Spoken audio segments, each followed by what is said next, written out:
Committee Room 29, Sound.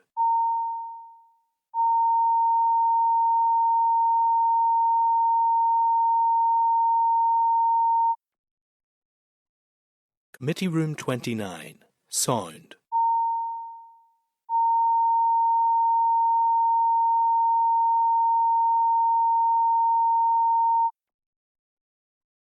Committee Room 29, Sound.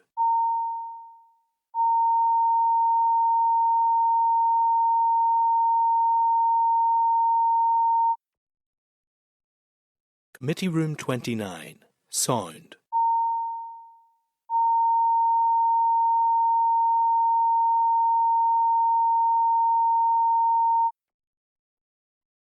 Committee Room 29, Sound.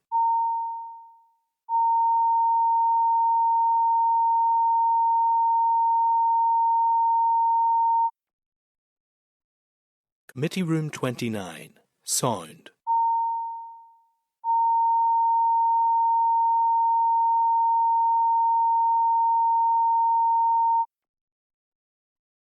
Committee Room 29, Sound.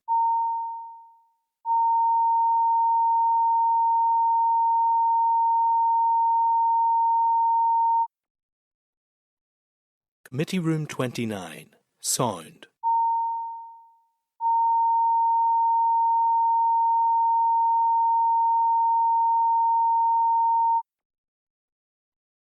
Committee Room 29, Sound.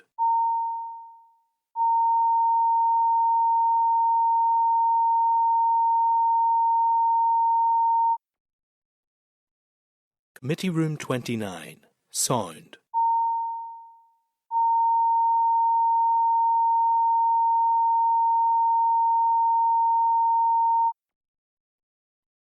Committee Room 29, Sound.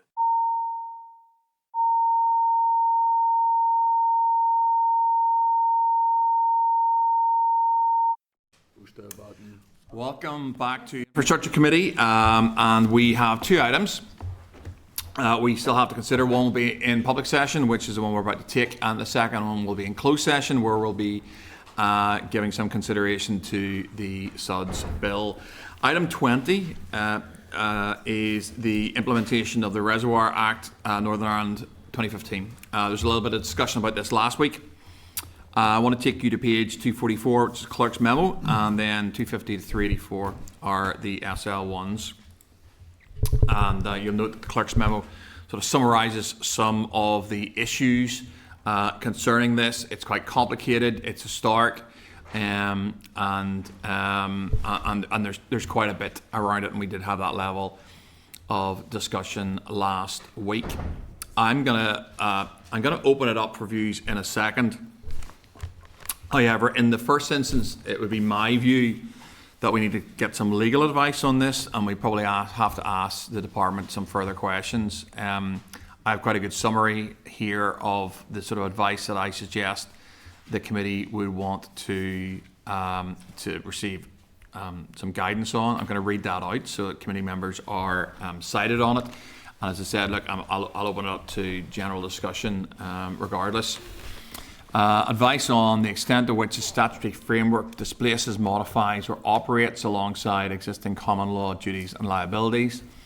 The legal risks and consequences where reservoir owners are unable to meet compliance costs as a consequence of the new legislation, including any exposure to enforcement action or intervention by the department. The legal implications of reservoirs being drained, decommissioned or otherwise taken out of operational use in response to regulatory requirements, including any environmental or regulatory consequences. The impact of compliance requirements on property ownership, including potential effects on property value, transferability or saleability of land containing reservoirs. The operation and enforceability of offences under the Act, including thresholds for liability and practical application of enforcement provisions. The legal position where reservoirs are only partially brought into compliance with statutory requirements, including whether partial works or discharge liability or any create any ongoing obligation. And the legal framework governing abandonment of reservoirs, including the process requirements and any residual liabilities that may remain after abandonment. Just for transparency, that wasn't a list that I came up with, and it wasn't even a list that AI came up with. That's our incredible staff on this committee who have done some research around that, and I've come up with that particular list. So that's my, I completely concur that I do believe we need some legal advice around those issues. Further, my view is that we write to DERA and NIEA to get an updated view. I don't think we've consulted with them recently, to get their updated view, particularly on what we consider to be unintended consequences of this legislation should it pass. Okay, so I know Sinead, you weren't here last week and you've missed this, and I'm also reasonably fresh to this. This has really just come up on the radar in the last few weeks. Other committee members who've been here for longer, I mean, people like John will probably know this stuff inside out, but some of us are very fresh to it. So on the reason that we're consulting DERA and NIEA is that if we pass the SL1s, effectively what's happening then there will be money provided by the department to allow for technical surveys of these reservoirs, and that's fine. However, if a reservoir, and my particular concern is a reservoir that is a not-for-profit organisation, a charity, an angling club, which we will all have in all of our constituencies, if a survey comes back and says actually there's some small modifications you need to make to this reservoir, there'll only be £200,000. The angling club will say, look, we have £5,000 in our bank account, what do we do next? And then the next question is, what do they do next? So what they might have to do next is say, well, we have to fold, we don't have that money, so we're going to drain the reservoir, and none of us want to see that for a whole range of reasons, not just simply environmental, but also community cohesion. So I think as a committee has considered this, and especially as a committee considered before I was here, they had already spotted a whole range of sort of fairly unintended consequences of the legislation should we just pass it.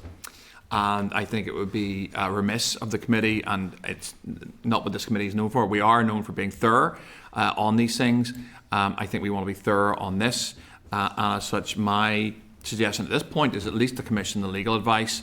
Also, then to write to DERA and NIA on their views on this, and then we can flag up to them through the staff, to Michael, what our concerns are, and there is a list of, there's a good summary I did see of some of the concerns that we have, and some of the risks of just passing this. We also may wish to commission some supplementary research from REAs in terms of comparative analysis of sort of how other areas do reservoir safety and what support mechanisms are in place, obviously within the rest of the United Kingdom and also with the Republic. I will pause there. That's to try to give a reasonable outline of sort of where I am on it, and also a bit of a summary, I think, of where committee is on it, and I try to summarise where committee is currently in terms of the various views within it. I'll go first to the Deputy Chair. Chair, thank you. I think your concerns are well made. I think it's a very good summary of where we're at, and to be fair, the concerns that we have now are the same concerns that we've had since this was brought to the committee many months ago, and we continue to ask those questions and try prize the information out of the departmental officials. You're absolutely right in saying this is not a committee that is renowned for being obstructive. We try to work collegiately and try to find solutions. I think that's a fair point to make. We've always done that, and in any case this is not an attempt to block anything, but is to tease out any of the unintended consequences, as you say, from legislation and from results that may arise of that, particularly around those privately owned reservoirs and the consequences for those should the finances not be there. So I would support your plan to seek legal advice on this. I commend the clerks for the work, the thorough work, and identifying those potential problems as well. I do think maybe additional information from REAs will be useful, and also to get the information from the departments. I don't think it's much to ask that we spend a bit more time trying to tease these issues out, but the department probably does need to come back with more clarity on where they see it going in those eventualities. I'm still not satisfied that those questions have been answered to my to the need to be, to the level they need to be, and until we have that, it will be very difficult to move it on. Others may disagree, but I don't think that's a lot to ask, Chair, so just to support your plan of attack. Okay, thank you, John. Sinead? Yeah, I mean, Chair, no issue in broadly in what you're saying. Yes, I am new to this, but I've tried to read myself into the pack and to the issues contained within it as best I can. So I assume the committee, I know the committee has had various raised papers on it, so I don't see the benefit in asking for another raised paper to see what they're doing comparatively in other places. We know what the issues are in terms of the reservoirs here and what needs to be done here, and my understanding is that this is safety critical. So, and I appreciate what John said, and I'm not suggesting that there's any attempt to stymie this in any way. I just think we need to be a bit more braver in taking some of these decisions, especially where these issues, where there is a safety concern. So by all means, I would not be adverse to seeking legal advice, but I think with this particularly, from what I've read on it, causes me a slight concern, and I think we just need to, if we can do that concurrently, where we have an end point where we can say, yes, look, we're waiting on the legal advice, but we're going to take this decision, we're going to fix a date where we're going to take this decision once and for all on the Reservoirs Act, because some of the, from my understanding, some of the information that the committee is asking about can only be garnered once we implement them and we start doing that. That we start undertaking that process of investigation in terms of the structural stability of some of these reservoirs. So I know it's a catch-22, but I think it's incumbent on all of us, especially when there's a safety issue around some of these issues, that we cover ourselves, we get that legal advice, but we set a date fairly soon, currently with that legal advice, where we're going to make a decision on this. I think that's, from my understanding of it, and it's causing me great concern that we're still sort of not sure about it. I mean, what else are we going to find out from a raised paper that we don't already know? So again, I'm not going to push back in terms of the legal advice. I think that's sensible, but I think we just need to get to an end point here now with this. No, look, absolutely, Sinead. I think probably on the race, I don't know how an angling club in Wales deals with this issue. Maybe somebody's going to tell me, but I suspect they're not. Or an angling club in Monaghan who have a reservoir in a level of private ownership held as a charity. What support do they get from government? And also, for example, some of the more technical issues around how those angling clubs are constituted. So there may be a club in South Down, and they might have a lease, for example, on that reservoir, but they might have been there for 50 years. And there'll be another one maybe in North Down or North Antrim or Fermanagh South Tyrone, and they'll all be slightly different. I mean, look, I would want as much detail as we could before we take action on this, because doing it without all the detail, I am concerned that this will have, it at least could have significant consequences for angling all the way across. And it's not just angling. The RSPB have given evidence around this because they have some of these premises as well. This could have really significant implications for rural habitats across. So I'm not. I mean, this was 2015. I mean, we've had this for 11 years, and I think, what was it, 2015? Yeah. Mm-hmm. And I'm not minimising the point you're making around safety, because I completely concur with them. In some way, we have to find a way through this. I just want to find a way through this that actually we've given it really due consideration. We've scoped out exactly how to progress it, and then what the consequences of it might be, and reflected that back to the department, who are also responsible for taking a decision on this. The department said they want this. Mm-hmm. I think we at least have to cite the department on what this committee's views are on it and what the unintended consequences of it maybe could be. I talked for way longer than I planned to there, and I apologise. Andrew? No, Chair, probably not going to contradict anything already said, and sort of, again, we have taken this at very high level, some of the detail and discussion and evidence and maps that we have seen, and again, I don't think anybody wishes to admit, doesn't see this as a health and safety matter. And again, we can look to, is it the Whaley Bridge or whatever it was in England for the dam? So we understand totally, but again, and again, it's unforeseen consequences of again, that just to reiterate, it may well be, yes, we'll quite happily fund the £5,000 or X amount as a amount plucked out of the air survey by an engineer, whatever it is. Yep. But then what comes next, and then is that what comes next, and again, it's private land reservoir owners, it's potentially angling clubs, but it's also potentially councils as well. There's a whole gambit of public amenities that may be affected by this, and the idea that well, there's a safety that we can't afford that, and then next thing is either there's the whole hue and cry about the public safety concern if we just leave it, but then there's the whole unforeseen consequences of draining it. It's not. It'd be good if it was a simple matter, Chair. But as dry as it sounds, so it's a bad job of the reservoir, maybe. But it's not. It is what it is. Yeah. No. I think that's fine. Militia. Again, Chair, I raised this last week, and I do think that that there is a degree of urgency here, and all we have to listen to is the more recent weather forecast that was done. They talk about the whirlwind effect that we have here now with an ever warming climate, especially here in Ireland and in Britain as well too, and the impact that actually could have. So that whilst I can accept what other people have said in terms of their concerns in that in relation to the bill, and in particular then to the legal advice. But can I ask the question, Chair, how quickly can we get this legal advice?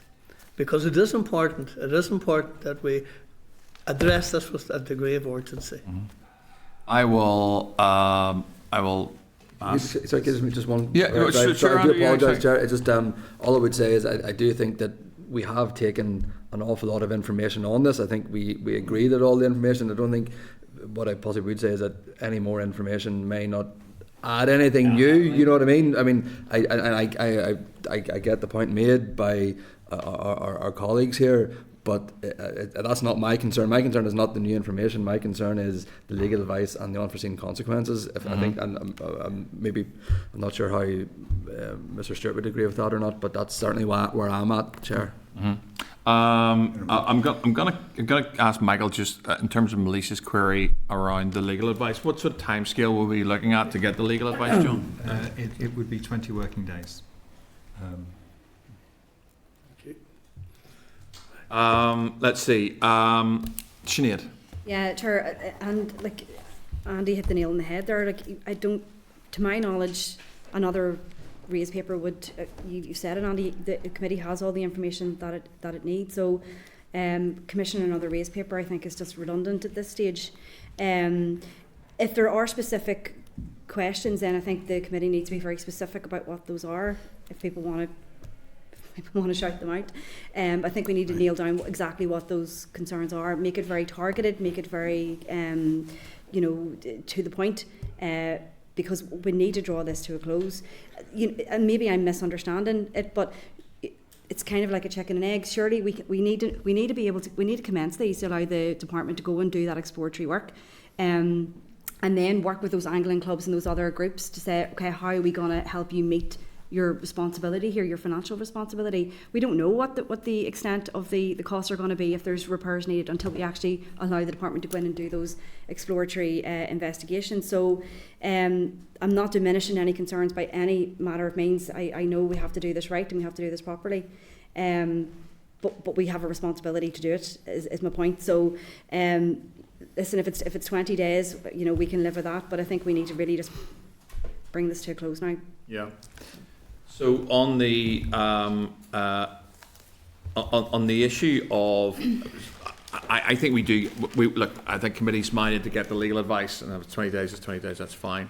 I agree with you, Sinead, in terms of we need to be then specific about what our concerns are, and reflect those back to the department for answers. I think the legal advice will inform some of that. I have some now, but I think if we're going to create a big list for them, I might as well wait. But in terms of when we pass this, and this is where you're absolutely right, it's chicken and egg. We pass this and the technical surveys start to continue. The department has already come back and said we're not going to fund any.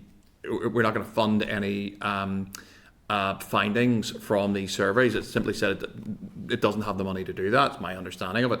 So once this is passed, and this is what we need clarity on, is the legal onus on the owner, be that in private hands or as a not-for-profit organisation or charity, are they then legally responsible for whatever that technical survey says to go and do it? And if they go to the department and go, actually, we've got a wee problem here, but it's only 200 grand, but we have 5,000 in our bank account, and we need to find out then from the department, will they fund that? For example, my understanding is that they won't. And then this is where I think the egg in your metaphor comes in. What happens next? And I have a couple of reservoirs in my constituency. I'm sure everyone, and Steve and I are in the same constituency. The last thing I want to ensure that these reservoirs are safe, and nobody, everyone is the department at the same place, as is the committee on this. There's no doubting that, and there's no debating that. We want these reservoirs to be safe.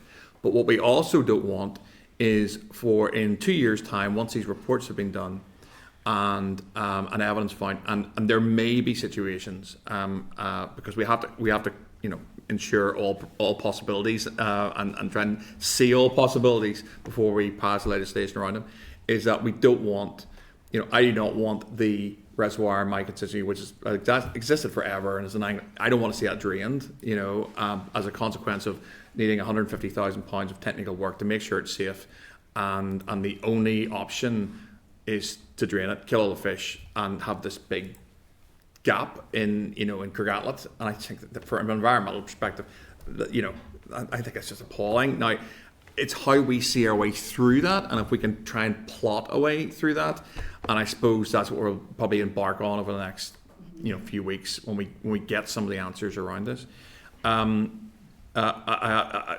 Is there anyone else wants to just speak on this one, or okay? So sure. Can we? Sorry, Sinead. So I think after we commission the legal advice, I think we have to set a date when the committee's taken a decision. After that, I think commissioning more research is not. I'm happy. Look, I'll have a look at. Maybe I just missed it. I will try and go back and see, because obviously other people have been cited on some of this stuff. I will have a look backwards to satisfy myself on some of it. I mean, I think the only reason for the additional raise, and it might be that the raise already covers off what other safety regimes in the rest of the UK and the Republic of Ireland has, but I'll have a look at that, and I'm sure ChatGPT will help me out with that if raise don't, but other AI is available. So look, I'll have a look at that myself just to see how it's done in other areas as a comparative study. But if committee are agreed at this point, then we will commission that legal advice around. Does anyone else have anything that they want to put into? I gave a fairly significant list. I think just perhaps we could get something, and I don't have a particular point on this, Michael, but something around those leasing arrangements. So maybe if something could be looked at around what different lease arrangements there might be for charities, because I'm thinking probably most of the RSPB and local angling clubs probably will be charities. Something around the leasing arrangements and what impact that could have.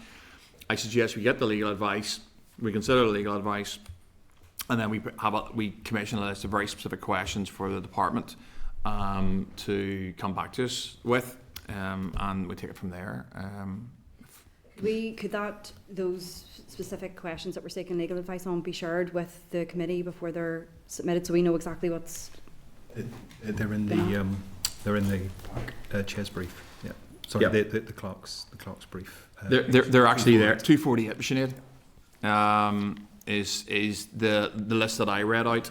I would suggest if any members, apart from that query I had around leasing, if any members have any other questions in terms of legal advice or legal opinion they want on regarding this item, if they could fire that through to the committee team, and maybe do that this week, and that could be included on the list. So I need committee agreement on legal advice and committee agreement to write to DERA and NIA for their view on any unintended consequences of what this piece of legislation might have in terms of the environmental impact. Sorry, Chair, is that something we haven't got previously throughout? I mean, this is from 2014. We haven't had that information previously from DERA or NIA. Not that I've seen in Phil, unless you've seen any evidence from there recently. No, I mean the 2015 bill is quite a unique one in terms of this. The original Reservoirs 2015 Act was actually scrutinised by the Committee for Agriculture in the 2011-16 mandate, and then with the I suppose the reorganisation of public administration, those functions should have transferred to DFI. But that didn't happen, and I think it was until 2022. So, in terms of the evidence that the committee's received, it's as contained in the clerk's brief there.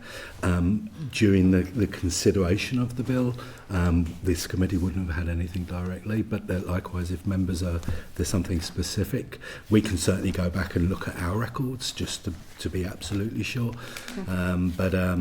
Very much the committee's evidence has been from the angling clubs, the department, and various other groups in trying to inform it on, I suppose, the implementation of the proposals being proposed by the department, which is the further implementation. But we could certainly be 100% sure. No, that's okay. I've no issue with asking for opinion from those two organisations. Is there, just open question, is there any body that represents sort of freshwater anglers in Northern Ireland? Is there? There are angling federations for sure. I mean, they're presented here. I mean, right, okay. I mean, with the greatest respect, we would just sorry for jumping in there, Chair. No. I asked the question. They have been here, and their concerns are well versed. It's what you've highlighted. It's the unintended consequences. So I like to, I'll read the Hansard, but is anyone averse to me meeting them to have a chat? Like anyone else can come along if they want, and they might give us some fly fishing tips. But I quite like to meet to hear firsthand if they have any updated information. I wasn't around for all of this. I'll take the clerk along with me, and anyone else who wants to come. But anyone averse to me meeting with them? Not averse, but I don't think that should be an impediment to the direction of travel. I'll try. If the committee are agreed, Sinead, I will try and accomplish that within the next 3 weeks as we wait for legal advice. More major. No, happy enough. Look, we'll try and set that up. Michael will sort that out, and also invite anyone else who wishes to come along to that, and we'll try and have it up here at some point. Get a cup of coffee and just hear first hand from them where they are on the issue, as much for my benefit as anyone else's.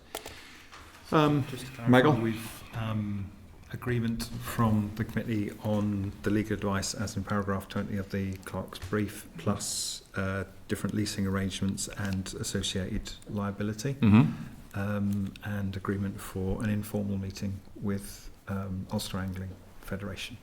And to write to DERA and NAA on the potential impacts. Any agreed? Agreed. That takes us to nearly the final item, and just to explain that we will now go into closed session to have some further deliberations on the SUDS bill. So, Oliver? Committee Room 29, Sound.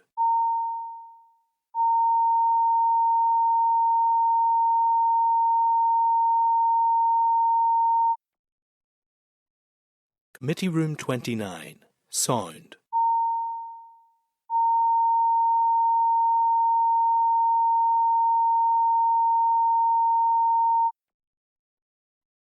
Committee Room 29, Sound.